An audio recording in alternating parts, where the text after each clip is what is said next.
अस्सलामुअलैकुम नाजरीन, programme the reporters में मैं हूं समी इब्राहिम और आज इस्लामाबाद में ही मौजूद हैं जनाब आरिफ हमीद भट्टी और उनके साथ तशरीफ़ फरमा हैं जनाब साबिर शाकिर। एक नज़र आज की हेडलाइंस पर।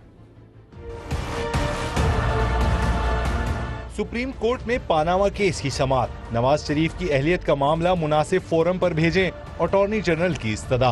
आपका कहा किस तरह मान लें कि जो मवाद सुप्रीम कोर्ट में नहीं दिया गया वो सेशन कोर्ट में दे दिया जाएगा। जस्टिस आसिफ सईद खोसा। नैब के चेयरमैन ने खुलेआम कह दिया तहकीकात नहीं करूंगा, जो आपने करना है कर लें। उनके इस जवाब ने वजीर आजम की इंश्योरेंस पॉलिसी को दफन कर दिया। जस्टिस शेख अजमत सईद। चेयरमैन नैब के जवाब के बाद यही कह सकते हैं वो कमबख्त भी तो तेरा चाहने वाला निकला। जस्टिस एजाज अफजल। आप अटॉर्नी जनरल हैं, किसी पार्टी के वकील नहीं, दियानतदारी से अदालत की माउनत करें। जस्टिस आसिफ सईद खोसा। मगर अटॉर्नी जनरल हुक्मरान खानदान के वकला की तरफ से दी गई चिटों पर दलाइल देते रहे। इधर आके बात करें, उनको लाना जिन्होंने किया, यहाँ आके बात करें। आप यहाँ आके बात कीजिए, हौसला हौसला हौसला हौसला। सुप्रीम कोर्ट के अहाते में वफाकी वजीर अनुशा रहमान सहाफी से उलझ पड़ी, मोबाइल फोन छीन लिया, 14 साल जेल भिजवाने की धमकी दी। साद रफीक भी सहाफियों को आंखें दिखाते रहे। क्या बदहवासी की वजह पानामा केस की समाअत है? चंद साजिशी लोगों को इजाजत नहीं देंगे कि वो नवाज शरीफ को मंजर से हटाएं। पानामा केस का फैसला अवामी अदालत में होगा। साद रफीक ने एक बार फिर सुप्रीम कोर्ट में पानामा केस की समाअत को साजिश करार दे दिया। पानामा केस में नाअहली से बचने के लिए नून लीग के पीपल्स पार्टी से राब्ते, पार्लियामेंट का मुश्तरका इजलास बुलाकर इमरजेंसी लगाने पर गौर। नाज़रीन, हेडलाइंस आपने सुनी और यकीनन आप सब मुंतज़र होंगे कि आज सुप्रीम कोर्ट में क्या हुआ, क्या माहौल था और पनामा केस की समाअत अब किस तरफ जाती हुई नज़र आ रही है। लेकिन ये सब कुछ आपको बताएंगे आगे जाके, मुकम्मल आज बताएंगे कि वज़रा वहाँ पर क्या करते रहे, क्या कुछ होता रहा, अनुशा रहमान क्यों उलझ पड़ी, इसके पीछे क्या है। लेकिन प्रोग्राम में जो गुफ्तगू का आगाज़ है वो हम वही करेंगे। आज जो बड़ी खबर आई है, DGISPR का ट्वीट है, फिर पाक फ़ौज ने एक बड़ा ऑपरेशन रद्दुल फसाद पाकिस्तान में दहशत गर्दों के ख़ात्मे के लिए ये शुरू किया है। क्या है ये ऑपरेशन, किस तरह से होगा, कौन लोग उसमें आएंगे, भट्टी साहब और साबर से इस पर गुफ्तगू करेंगे। भट्टी साहब, सबसे पहले ये जो अब नया ऑपरेशन है जिसमें अभी पंजाब में जो रेंजर्स की समरी है वो भी मंजूर हो गई, वो भी नोटिफिकेशन हो गया उसका, और ये एक अक्रॉस द बोर्ड पूरे पाकिस्तान में ऑपरेशन की बात की जा रही है, तो फिर लगता है कि पंजाब में अब चले जाएंगे, ऑपरेशन होगा उन लोगों के खिलाफ जो अब तक बचते आए हैं। बिस्मिल्लाहिर्रहमानिर्रहीम। समी साहब, मैं कुछ अरसे से गुजारिश कर रहा हूँ, अब पाकिस्तान बचाना है या चंद शख्सियात को बचाना है। अब ये स्टेज आ गई है, अब मजीद नुकसान का हम नहीं जा सकते। जो पाक फौज ने आज फैसला किया ना, आज ये कौम 20 करोड़ अवाम इसी फैसले की मुंतजर थी, कब कराची बोर्ड ऑपरेशन शुरू हो, कब दहशतगर्दी और माशी दहशतगर्दियों का खात्मा हो। इस प्रेस रिलीज से जो DGISPR साहब ने जारी किया है, यकीनन कुछ लोगों की नींदें ख़त्म हो जाएंगी जो दानिस्ता या गैर दानिस्ता दहशतगर्दों के प्रमोटर थे या उनसे हमदर्दियाँ रखते थे या उनसे कोई एग्रीमेंट किया हुआ था, इधर ना आओ उधर ना आओ, इस सड़क के उधर, इस सड़क से उधर। शहबाज शरीफ साहब का तो एक लेटर मिला था जब एबटाबाद में असामा बिन लादन के कंपाउंड पर हुआ था हमला, जिसमें उन्होंने असामा बिन लादन से ये कहा था कि मैं आप प्लीज़ आप पंजाब में कुछ ना करें, हम आपके साथ हर तरह की गुफ्तगू करने के लिए तैयार हैं। और ये मत भूलें, गवर्नर KPK ने जो 2 दिन पहले गुफ्तगू फरमाई है जिसमें उन्होंने कहा कि तालिबान से बात करने में कोई हर्ज नहीं, वो ताकतवर ग्रुप है। बिल्कुल वही बात उन्होंने की जो इन्होंने KPK गवर्नर ने, जो चौधरी निसार अली खान साहब हकीमुल्लाह महसूद के बारे में कौमी असम्बली में बात करते समी साहब, मियाँ नवाज शरीफ साहब हो, आसफ जरदारी साहब हो, महमूद अचकदी साहब हो, अजमत यारवली साहब हो, इन सब की एक सोच है, एक पेच है, एक मकसद है, एक रास्ता, एक मंजिल है। अब जो मेरी इतलात है, आर्मी चीफ ने 3 महीने हर किस्म की रिपोर्ट्स ली। जब उन्हें आया कि ये सियासतदान पाकिस्तान को नुकसान की तरफ ले जा रहे हैं, अगर फौज ने इस वक्त अपना रोल अदा ना किया तो फिर फौज के होने का मकसद नहीं है। याद रख रहे, सियासी जमातें का कोई कायद होता है, एक लीडर होता है, बाकी सही बगले बजाने वाले होते हैं, लेकिन फौज का कमांडर पाकिस्तान का मुहाफिज होता है, ठीक है, किसी एक बंदे का मुहाफिज नहीं है। पाकिस्तान की फौज है, फौज पाकिस्तान का है। अगर फौज इस स्टेज पे अपना रोल अदा नहीं करती और क्रॉस दी बोर्ड ऑपरेशन नहीं करती, और ख़ास कर पंजाब में छुपे और ज़ाहिरन आईने के छुपे बाल बूल बना के मुझे सवार के दहशतगर्द जो आ जाते हैं, उनको स्पेयर करेगी तो फिर पाकिस्तान नहीं बचता को फिर सब कुछ। साबिर, भट्टी साहब की तो गुफ्तगू आपने सुन ली, बड़े पुरुमीद लग रहे हैं। आप तो खैर हमेशा ही पुरुमीद होते हैं इस हवाले से। क्या डिफरेंस नज़र आता है आपको पुराने प्रेस रिलीज में और इस प्रेस रिलीज में, और एक कोई खास वजह है जिस पर हम यकीन करें कि इस दफ़ा वाकईतन ऑपरेशन हो जाएगा? नहीं, पहले ऑपरेशन नहीं हुआ था। पंजाब में तो नहीं हुआ, पंजाब में नहीं ना हुआ था। सुनते रहे ना हम, वो कॉम्बिंग ऑपरेशन की बातें सुनते रहे, लेकिन नहीं हुआ कहीं पे भी। अच्छा, अब ये बता दूं कि एक तो आज 2 फैसले में, एक पंजाब रेंजर्स ऑपरेशन करेगी पंजाब में, और उसके पैरेलल जो लाहौर में इजलास चल रहा था ना आर्मी चीफ की सरबराही में, और उसमें तमाम कोर कमांडर्स पंजाब के बुलाए हुए थे। बड़ा वैसे सिग्निफिकेंट है कि उन्होंने ये इजलास लाहौर जी, में लाहौर किया, में रखा। क्योंकि पंजाब ठीक है में ना। जाना है। अब तक मुकद्दस गाय बनी हुई थी पंजाब, और ख़ास तौर पे जाती उम्रा और तख्ते लाहौर, उसको कोई छेड़ नहीं सकता था, कोई छू नहीं सकता था। तो इसलिए आर्मी चीफ आज लाहौर में थे, तमाम कोर कमांडर्स बुलाए हुए थे, उनका इजलास था। और रेंजर्स का जो पंजाब में रेंजर्स को इख्तियारात देने का मामला था, उसमें ब्रैकेट्स लगाए जा रहे थे, स्पेसिफाइड होगा, इस एक्ट के तहत होगा, इस तरह होगा, इस तरह होगा। तो ये पैरेलल अफवाज पाकिस्तान का ये फ़ैसला है, रद्दुल फसाद, फसाद फिल अर्ज़, जो ज़मीन में फ़साद फैला रहे हैं, ये कुरान मजीद की एक इस्तिलाह है। फ़साद फिल अर्ज़ जो करते हैं वो नाकाबिले तलाफ़ी और नाकाबिले मुआफ़ी मुजरम गिने जाते हैं, और उनको सख्त से सख्त तरीन जो सज़ा कुरान मजीद में है वो फ़साद फिल अर्ज़ करने वालों को के लिए मुख्तस है। तो इसलिए इसका रद्दुल फसाद रखा गया है। दूसरा, आर्मी चीफ ने जो उधर कोर कमांडर्स को हदायत दी हैं, उन्होंने कहा पंजाब रेंजर्स जो इख्तियारात वाला मामला है वो प्रेस रिलीज़ आप एक तरफ रखते हैं, नेशनल एक्शन प्लान के तहत हमने कार्रवाई करनी है, और ये पूरे मुल्क में करनी है। और पंजाब में ये एक बता दूं कि तकरीबन 8 डिस्ट्रिक्ट हैं जो निशानदही की गई है। 8 डिस्ट्रिक्ट, ये आप कह रहे थे ना कोई चीज़ आ नहीं रही, तो 8 अजला तो बिल्कुल वो हैं पहले दर्जे के, जिनमें बहुत ज़्यादा ये पाई जाती है। वहाँ ऑपरेशन और अफवाज पाकिस्तान करेगी, उसमें ना कोई सीएम का ताल्लुक है, ना पुलिस का ताल्लुक है, कुछ भी नहीं है। वो इंडिपेंडेंटली ऑपरेशन होगा और बड़े धले से राना सनाउल्लाह साहब तो कहते हैं एपेक्स कमेटी जगहों का तयन करेगी। राना सनाउल्लाह साहब शहबाज शरीफ साहब से पूछा जाएगा, नोटिफिकेशन भी यही हुआ। साबर साहब की ख्वाहिश और खबर में फ़र्क है। नहीं, मेरी ख्वाहिश नहीं है, मैं बता रहा हूँ कि पंजाब रेंजर्स का नोटिफिकेशन वही है। आप ये प्रेस रिलीज पढ़ें, ये पंजाब का ठीक है। चले हमें अभी आज एक मिनट सर, मैं जरा भट्टी साहब को बता दूं, मेरी तसल्ली कर दे। हाँ, ये वजारत दाखिला का नोटिफिकेशन नहीं है, ये पंजाब रेंजर्स का वो यार आप फिर बोलते जा रहे हैं। एक कोर कमांडर की कॉन्फ्रेंस हुई थी, तमाम कोर कमांडर, जनरल रहील शरीफ 7 फुट 2 इंच का नहीं ठहरे अब नहीं अब फिर इस तरह डरा के नहीं, इस तरह नहीं, 7 फुट 2 इंच कद, 60 इंच की छाती, सारे कोर कमांडर बैठे। न्यूज लीक पे कोई कंप्रोमाइज नहीं होगा। सिक्योरिटी ब्रीच कहाँ है उसके मुल्ज़िम, लेकिन अब कहाँ है उसके सहूलतकार, कहाँ है उसके मास्टरमाइंड। तुम कत्ल करो कि करामत करो, फिर इस तरह नहीं। आर्मी एक मिनट अदालत में कहा है कि 4 दिन के अब रह गए हैं जिसमें रिपोर्ट समी साहब एक मिनट। एक तो भट्टी साहब की सारी इतलात गलत है, ना कद 7 फुट 2 इंच था, ना 60 इंच छाती थी। ये दोनों इतलात आप दुरुस्त कर। मैं पंजाबी फिल्म देखी, उसका डायलॉग मारा था। मैंने पंजाबी फिल्म, यार आपने बड़ा नुक्ता निकाला है। ये जवाब है, ये तो बिल्कुल मुझे आप बिल्कुल नून लीगी लगे हैं उस बात का जवाब। अगली बात सुनो, ये दूसरी बात, एक मिनट सब्र कर लेना। पनामा लीक्स का जजमेंट आने वाली है। अच्छा, इनसे ये पूछे गलत साइज दिया किसने? पंजाब, हाँ बिल्कुल, इन्हां दा मुखबर सही नहीं, मुखबर का सही नहीं है। आप पहले टेलर तो नहीं थे, इन्हां दा मेरा कोड भी सही कर, इन्हां दा मुखबर सही नहीं आगा। ठीक है, ठीक है ना।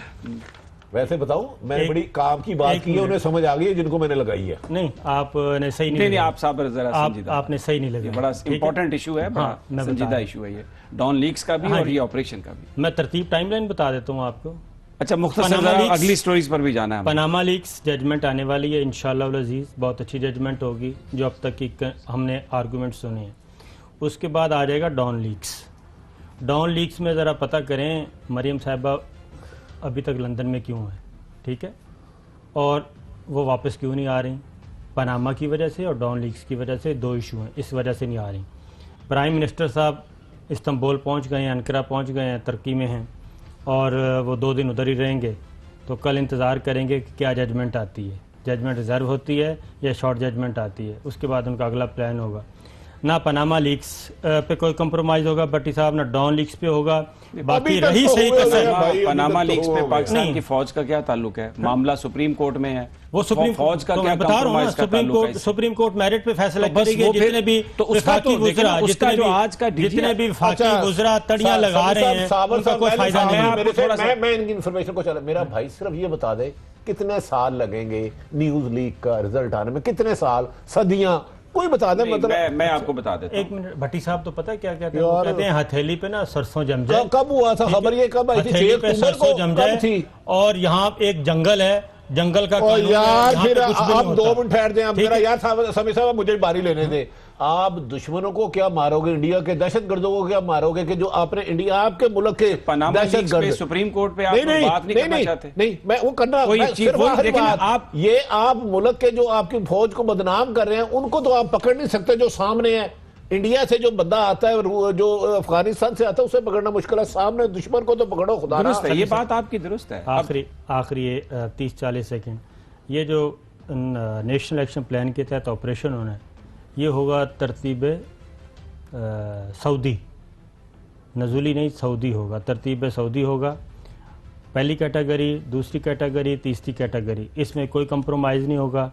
और उसमें जैसे जैसे सहूलतकार काबू आते जाएंगे, फैसिलिटेटर काबू आते जाएंगे, फाइनेंसर काबू आते जाएंगे, किसी के साथ कोई रियायत नहीं होगी। ठीक है जी, ना पंजाब के अब किसी ये तो साबिर, ये तो आने वाला वक्त बताएगा ना कि रियायत होती है या नहीं होती। जब आएगा तो उस पर भी बात करेंगे। अभी तक तो जो आप आज जो पनामा जो पे बात आ है जाए, बड़ी जबरदस्त आप माजी और हाल है। जैसे को आपने discuss कहा नहीं जो करते, आज फ्यूचर पे चले जाते जो हैं आज आप लोग। DGISPR की प्रेस रिलीज है, उसने वाकई एक रीएश्योर किया है और ये ऑपरेशन जो शुरू हुआ है, हम सब उम्मीद करते हैं कि पंजाब में भी ये जाएं और ये बात बिल्कुल सही है। लेकिन इसकी परफॉर्मेंस ये नाकाम है, कामयाब है, जब इसके नताइज आएंगे फिर हम कर सकते हैं। मैं अब आपको ले जाना चाहता हूँ जो अहम मसला है, जिस पर पूरी कौम की नज़रें इस वक्त, जिस तरह दहशतगर्दी का मामला अहम है, मुआशी दहशतगर्दी उससे भी ज़्यादा अहम मामला है। आपने बड़ी खूबसूरत बात कही पहले कि ये हमारे हुक्मरान अजीब हैं। आधे वज़रा सुप्रीम कोर्ट में आते हैं उनको डिफेंड करने के लिए अपने कायद को, वो कुछ अपने मुशीरों की और अपने दरबारियों को लेकर 3 दिन के लिए तुर्की चले गए हैं। पाकिस्तान के अवाम के मसाइल, दहशतगर्दी के ख़िलाफ़ ऑपरेशन हो रहा है, बॉर्डर्स पर, हमारा अफ़गान बॉर्डर पर इतनी टेंशन है, लेकिन वज़ीर-ए-आज़म साहब अपने चंद हवारियों को लेके तुर्की चले गए हैं because this is what he wants, वो वहाँ पर जा रहे हैं। लेकिन आज जो अदालत में जो, अगर आप मुझे इजाज़त दें क्योंकि मैं वहाँ पर था, वहाँ पर साबर साहब आज सूरत हाल ये थी कि सारे दिन की कार्रवाई को अगर मैं आपको बयान करूँ तो एक तो कह रहे थे जजेस बार बार अटॉर्नी जनरल से कि हमें आप रास्ता बता दें, पाकिस्तान के इदारे काम नहीं कर रहे। और जो नैब के चेयरमैन हैं उन्होंने कल आकर जो ये कहा कि मैं तहकीकात नहीं करूंगा, जस्टिस अजमत सईद शेख साहब ने कहा कि उनका कहने का मकसद ये था नैब के चेयरमैन का कि जो करना है कर लो। अब पंजाबी में इसका क्या तर्जुमा है वो मैं नहीं करता, लेकिन वो उर्दू में उन्होंने बात की अजमत सईद साहब ने कि जो करना है कर लो, मैं तहकीकात नहीं करूंगा। और ये कहकर जो नवाज शरीफ साहब की इंश्योरेंस पॉलिसी थी, जो उनको उनकी वजारत उज़्मा की सबसे बड़ी प्रोटेक्शन थी, उसको उन्होंने दफन कर दिया। क्योंकि अटॉर्नी जनरल साहब का यह कहना था कि आप इस मुकदमे को मुतल्लिका फोरम पर भेज दें, जिस पर यह कहा आसिफ सईद खोसा साहब ने कि जनाब आप ये कह रहे हैं कि इसको सेशन कोर्ट में भेज दें, तो जो सबूत सुप्रीम कोर्ट में नहीं दिए गए वो आप समझते हैं कि सेशन कोर्ट में आ जाएंगे, वहाँ पर वो जो सेशन जज साहब हैं वो ट्रायल कर लेंगे, गवाह कौन लेके आएगा, इस्तगासा कौन होगा। यानी उनका कहने का मतलब ये था कि ये सारे का सारा जो इदारे हैं ये काम नहीं कर रहे। ख़ास तौर पर जो FBR के चेयरमैन ने जो बात कही थी, और उस पर अजमत सईद साहब ने भी उस दिन गुफ्तगू करते हुए कहा था कि 200 गज़ का फासला आपने 6 महीने में तय किया है, इदारे काम नहीं कर रहे, आप हमें कह रहे हैं मुतल्लिका फोरम पर भेजें। तो जो मुझे लगा है जजेस का मूड बन चुका है और वो ये जो इदारों का नॉन फंक्शनल होना है उसके हवाले से ऑनेस्टी का जो मामला है वो उस पर कोई ना कोई जजमेंट देंगे। साबिर देखें, इदारे तो नॉन फंक्शनल इन्होंने सब भी कर दिए हैं। सुप्रीम कोर्ट ने ये 184(3) के तहत उसके बाद ही नोटिस लिया था।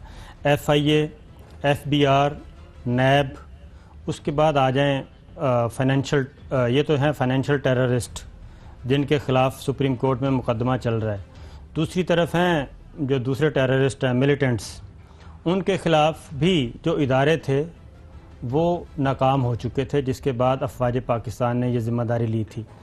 तो एक मैं लाइन बोलूँगा रद्दुल फसाद के बारे में, उसके बाद पनामा के बारे में। अब आ जाए रद्दुल फसाद से मैं बाहर, बताता पनामा हूँ। पे ही नहीं, लिंक है ना सर, लिंक है। उधर भी टेररिस्ट हैं, इधर भी टेररिस्ट हैं। ठीक है। एक काम अफवाज पाकिस्तान करेगी, पूरे मुल्क में करेगी, और नेशनल एक्शन प्लान जो एक डॉक्यूमेंट था जिसको एक रद्दी की टोकरी में फेंक दिया गया था, उसकी एक एक लाइन पे अमल किया जाएगा रद्दुल फसाद ऑपरेशन के तहत। और ये पूरे मुल्क में होगा, कोने कोने में होगा, कहीं भी बैठे हैं उसमें ये एरिया का मसला नहीं है कि जनाब इस एरिया में जाना है और जाती उम्रा में नहीं जाना, लाड़काना में जाना है और आपने इधर नहीं जाना। अब आ जाएं, ये तो मिलिटेंट्स और टेररिस्ट हो गए। दूसरी तरफ फाइनेंशियल टेररिज्म का जो खात्मे का बेड़ा, वाइट कॉलर क्राइम खात्मे का बेड़ा, वो सारे पनामा में आ रहे हैं। पनामा इनका ख्याल है कि ये सिर्फ शरीफ फैमिली तक महदूद रहेगा, ये शरीफ फैमिली तक महदूद नहीं रहेगा। ये लैंडमार्क जजमेंट आएगी, काफ़ी उसमें डिटेल्स जो अब तक चीज़ें सामने आ चुकी हैं वो होंगी। और जितनी भी ये तड़ियाँ छड़ियाँ लगा रहे हैं वफाकी वज़रा, आज आपने देखा सुप्रीम कोर्ट में उसका। अच्छा, मुझे ब्रेक लेनी है, फिर मैं आता हूँ आप पर भट्टी साहब से बात करता हूँ। बड़ा अहम ये मामला है क्योंकि ये जो मैं नैब की कारकर्दगी के हवाले से जो बात हो रही थी उस पर बड़ा ज़बरदस्त एक गुफ्तगू जस्टिस एजाज अफजल ने भी की। उन्होंने कहा कि वो कमबख्त भी तो तेरा चाहने वाला निकला, चेयरमैन नैब के हवाले से गुफ्तगू करते हुए। अटॉर्नी जनरल से और भी मौज़ूआत पर बात हुई, वज़रा की आज की क्या बदहवासियाँ थी, ये सब एक मुख्तसर से वक्फे के बाद।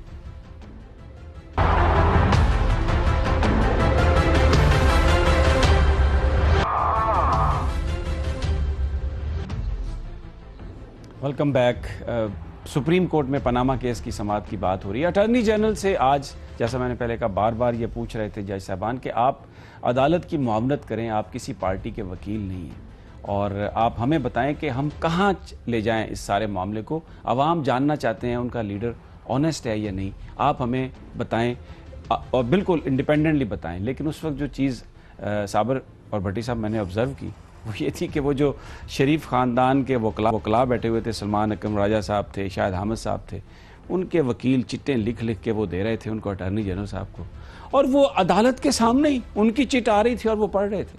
जो वो एक तसव्वुर होता है कि वो आप चीफ लॉ ऑफिसर हैं और आपका काम अदालत की मुआवनत करना है, वहाँ पर उनकी जो मुआवनत थी वो सारी की सारी मुआवनत थी शरीफ ख़ानदान की। और जब ब्रेक हुई तो इमरान खान, एक बात मैं यहाँ पे ज़रूर कहूँगा, फिर आप कमेंट कीजिएगा कि रोज़ाना हेयरिंग में मैं जाता हूँ, ये सारा जो मामला है पनामा का, इसमें हमने बहुत सारे हीरोज़ को समझा, जजेस की भी तारीफ़ की है, सियासतदानों की भी तारीफ़ की है, लेकिन जो कंसिस्टेंसी इमरान खान की है, सुबह 9 बजे समाअत शुरू होती है तो वो शख्स वहाँ पर बैठा है और समाअत ख़त्म होने तक वहाँ पर। उन्होंने मुझसे कहा कि ये देखें कि हमारे टैक्स पेयर्स के पैसे पर ये शरीफ ख़ानदान को बचाने के लिए अटॉर्नी जनरल अब चौथा वकील है।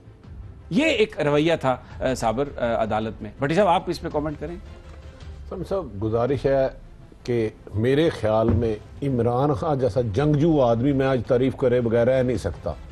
तसलसल के साथ इतने ताकतवर माफिया, करप्ट माफिया जो 40 साल से हुकूमत पे मुसल्लत है, इनके खिलाफ तसलसल से इतनी एफर्ट्स करना, मैं समझता हूँ उन्होंने अपना हक अदा कर दिया, कौम को बता दिया कि हर आदमी फार सेल नहीं। हाँ, फैसला क्या आता है ये तो अल्लाह बेहतर जानता है, लेकिन अगर ये फैसला जैसे वो कह रहा था, अगर मगर में ना हो, ब्लैक एंड वाइट हो, अगर मेरे prime minister of Pakistan Mian Mohammad Nawaz Sharif son of Mian Mohammad Sharif late को बाइज्जत, मुकम्मल बाइज्जत बरी नहीं किया जाता, तो मैं समझता हूँ उन्हें प्राइम मिनिस्टर ऑफ पाकिस्तान रहने का हक नहीं है।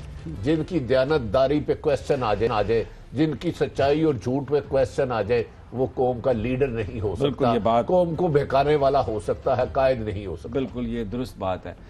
साबिर, ये किस तरफ जाता हुआ आप देख रहे हैं? इदारे तो नॉन फंक्शनल हैं और ऑनेस्टी, ये बात कही आज अजमत सईद साहब ने भी, आसफ खोसा साहब ने भी, एजाज अफजल साहब ने भी, जस्टिस गुलजार साहब, जस्टिस एजाजुल एहसन साहब, कि सबसे बड़ा मसला है ऑनेस्टी का, और उसमें असगर खान केस की भी बात आई कि उसमें डिक्लेरेशन आ गया था, लेकिन इसके बावजूद वफाकी हुकूमत ने बाद में जो क्रिमिनल प्रोसीडिंग्स थी वो नहीं की थी कि किस तरफ हम जाएंगे। तो ये चीज़ जो है, पहली बात तो अटॉर्नी जनरल वाली बता दूं कि अटॉर्नी जनरल ऑफिस भी एक इदारा है और अटॉर्नी जनरल फॉर पाकिस्तान, ठीक है ना, वो, लेकिन वो तो वहाँ पर अटॉर्नी जनरल फॉर शरीफ लग रहे हैं। शरीफ लग रहे, उनके अशतर साहब हमारे बहुत अच्छे दोस्त हैं, लेकिन ये उनके मुकदमात में भी जो मुख्तलिफ केसेस हैं उनके ज़ाती नौयत के, उसमें वकील भी रहे हैं। और ये सुप्रीम कोर्ट, जो अटॉर्नी जनरल की सारी मराहत है वो ज़ाती मुकदमात के हवाले सुप्रीम कोर्ट में हम देखते रहे हैं जब ये आते होते थे करने के लिए शरीफ फैमिली की तरफ से। तो असल मसला ये है कि जैसे FBI का एक इदारा है वो मफलूज हुआ, नैब हुआ, FIA हुआ, पुलिस हुई, इसी तरीके से ये जो अटॉर्नी जनरल का ऑफिस है, अटॉर्नी जनरल का इंस्टीट्यूशन है, वो भी सुप्रीम कोर्ट के साथ मुआवनत उनकी सही तौर पे नहीं कर रहा, उनको असिस्ट सही नहीं कर रहा। इनका काम, अटॉर्नी जनरल का काम होता है अदालत की जो सवाल पूछे रहनुमाई करना उनकी कि ये अब अदालत ने आज ब्रेक, उन्होंने कहा कि आप वक्फे से बाद आएँ और मुझे हमें बताएं कि ये इदारे जवाब दे चुके हैं, नैब वफात पा चुका है, उनकी तदफीन पता नहीं कब होनी है, ठीक है, और आप हमें बताएं कि हम क्या कर सकते हैं। तो अटॉर्नी जनरल साहब ने कितना प्यारा नुक्ता बताया कि ये मामला जो सेशन जज को भेज दें। सेशन जज जो है यानी कि 25 साल का प्लान उन्होंने दे दिया कि सेशन जज से हाई कोर्ट से सुप्रीम कोर्ट, लेकिन जजेस ने वो प्लान नहीं खरीदा, जजेस ने ना वो बाय किया, उन्होंने कहा कि नहीं ये। और दूसरा आपने कहा कि क्या हो सकता है, थोड़ा सा देखिए, ना हमारे पास कोई इंफॉर्मेशन है, ना हमारे पास कोई, मैं 16 साल से समी साहब कोर्ट रिपोर्टिंग कर रहा हूँ, जितने भी वकील आए, जितने सवालात सुप्रीम कोर्ट ने पूछे शरीफ फैमिली की तरफ से, उन्होंने किसी का जवाब नहीं दिया, किसी का सही जवाब नहीं दिया, बल्कि कतरी ख़त लेके आए। जब वो इसहाक डार साहब का वो बयान हल्फी और वो बयान आ गया उनका अपना, उसकी मनी ट्रेल कुछ और है, कतरी की कुछ और है, फिर हुदैबिया पेपर मिलता आ गया, रेफरेंस आ गया, वो कुछ और चीज़। अच्छा, इसमें एक और बड़ी इंपॉर्टेंट बात आज आसिफ सईद खोसा साहब ने कही कि जो नवाज शरीफ साहब की तकारीर हैं उसमें उन्होंने ये कहा कि ये हमने वो फ्लैट खरीदा, हमारे फ्लैट हैं, और फिर जो उनकी स्टेटमेंट्स हैं कोर्ट के अंदर गई हैं, उसमें भी किसी स्टेटमेंट में उन्होंने ये नहीं कहा कि ये उनके बच्चों के फ्लैट हैं। तो एक्चुअली नवाज शरीफ साहब ने जो ये उन पर इल्जाम है कि ये उनके फ्लैट है, अगरचे बच्चों ने कहा कि ये दादा ने हमें दिए थे, वो तस्लीम किया उन्होंने। आजकल आपका समी साहब नाम है ना, गुजारिश ये है 20 करोड़ अवाम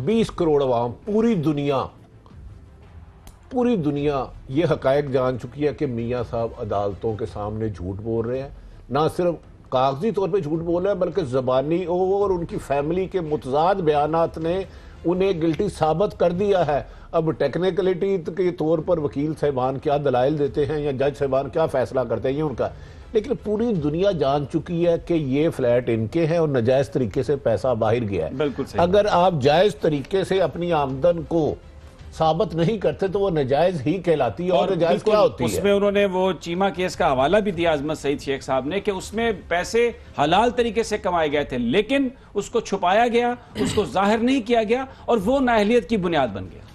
और दूसरी सुप्रीम कोर्ट, तो बड़ा क्वेश्चन वज़ीर आज़म यही है सुप्रीम कोर्ट के सामने कि क्या वज़ीर आज़म साहब अपने ये मनी ट्रेल बताते वक्त कौम के साथ ऑनेस्ट थे या फिर उन्होंने अदालत में आके इंफॉर्मेशन को जानबूझकर छुपाया? अच्छा, 16 साल का, 1 मिनट मुझे भी दे दे साबर साहब, आपने माशाल्लाह कोर्ट कवर की और आप कानूनी नुक्ते समझते भी हैं।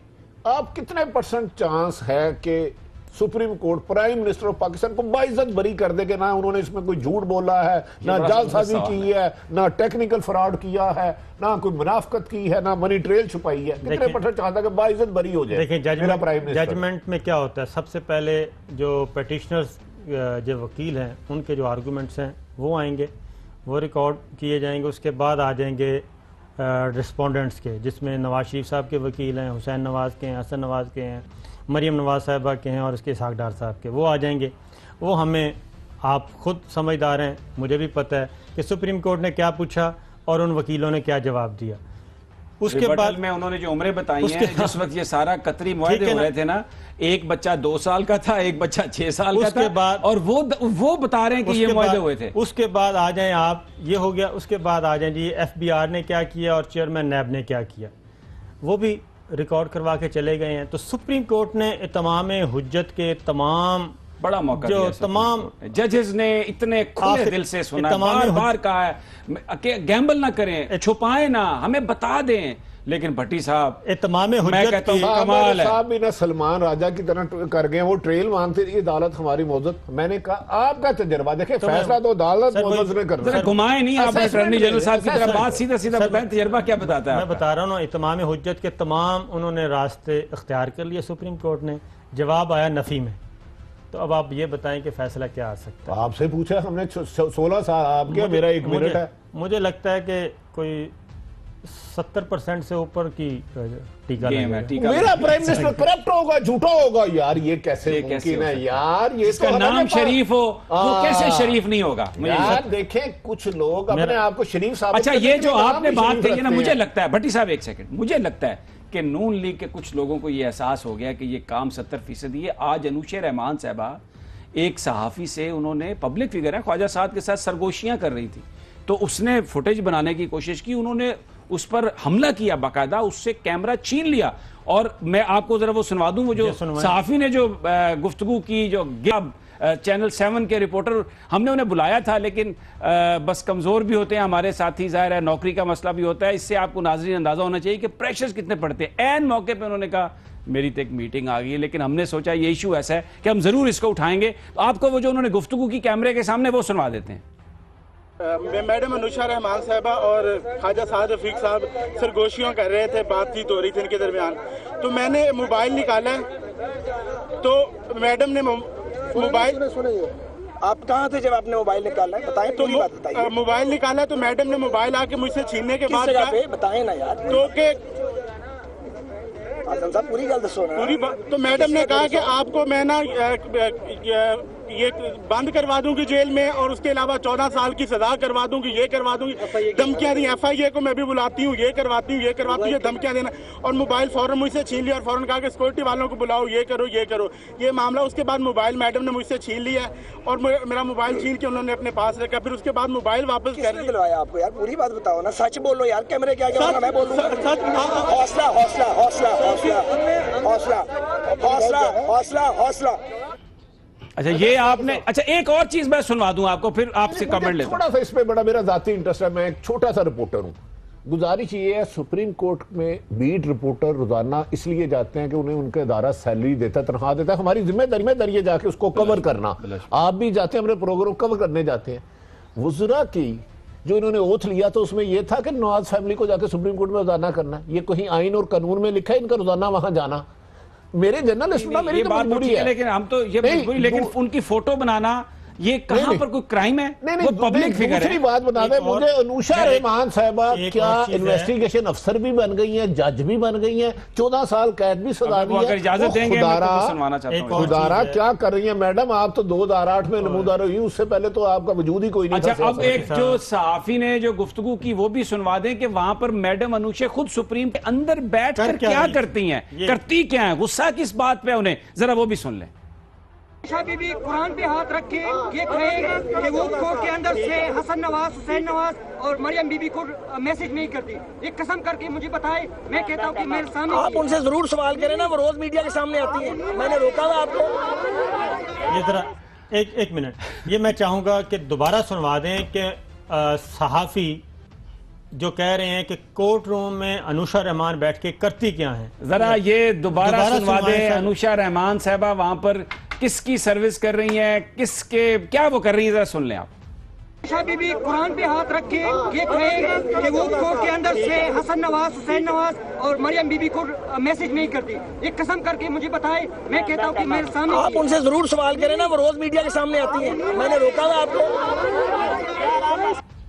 नाज़रीन, ब्रेक पर हमने जाना है। सवाल यही है जिस पर हम बात होगी कि वो सुप्रीम कोर्ट के कमरों में, अदालत में बैठकर हुसैन नवाज, हसन नवाज और मरियम नवाज साहबा को मैसेज करती हैं। शायद इस बात पे गुस्सा था कि ये बात पकड़ी गई, लेकिन सब ब्रेक के बाद।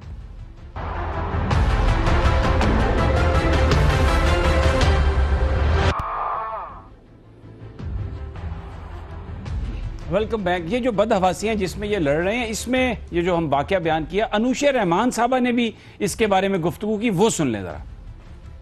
दूसरे शख्स की प्राइवेसी को, दूसरे शख्स की जज्बात को जरूर अपने सामने रखें, क्योंकि कल आपकी बेटी, आपकी बीवी, आपकी बहन, आपकी माँ भी इसी तरह एक्सपोज हो सकती है।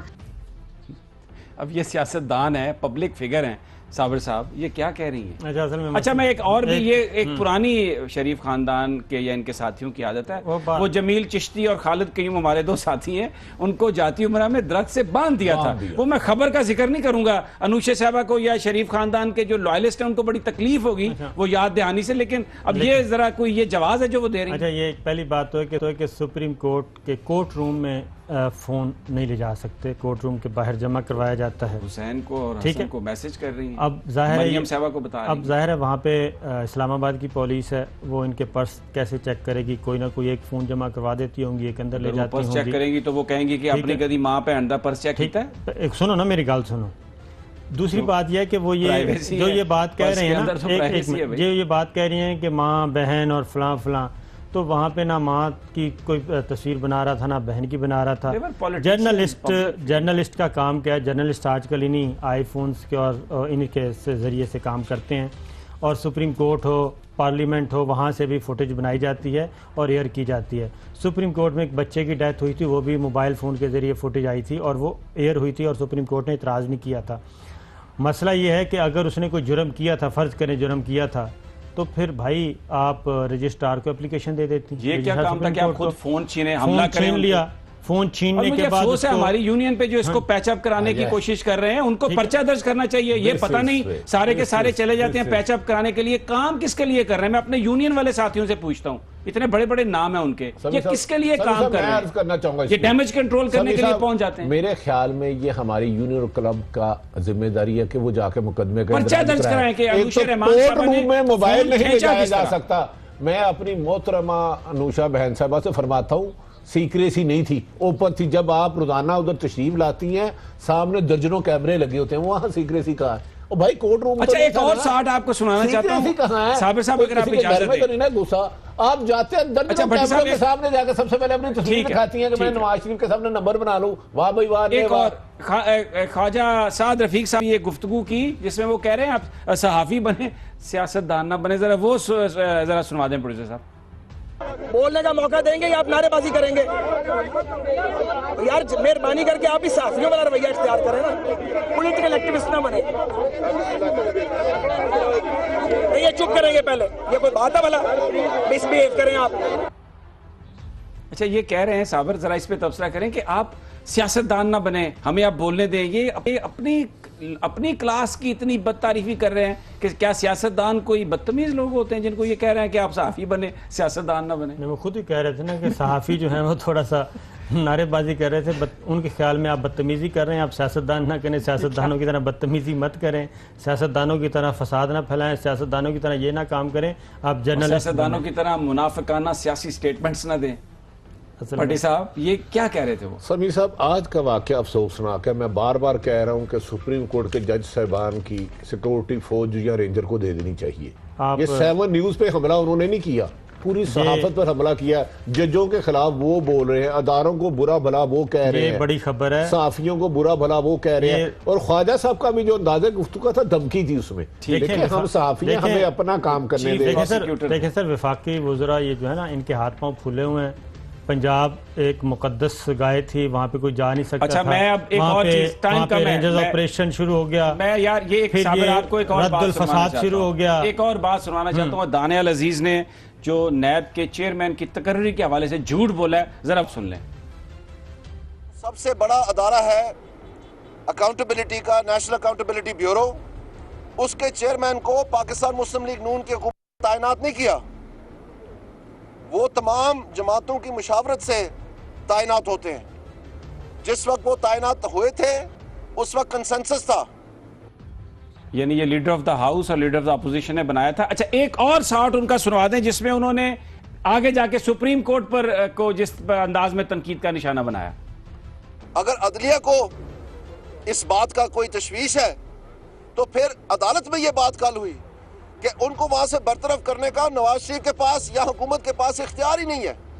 वो सिर्फ और सिर्फ national judicial commission in the like manner of a जज ऑफ द हाई कोर्ट उनको रिमूव किया जा सकता है। इसका मतलब है उनको बरतरफ करने का भी इख्तियार इधर ही है, इसी बिल्डिंग में है, इसी सुप्रीम कोर्ट के पास।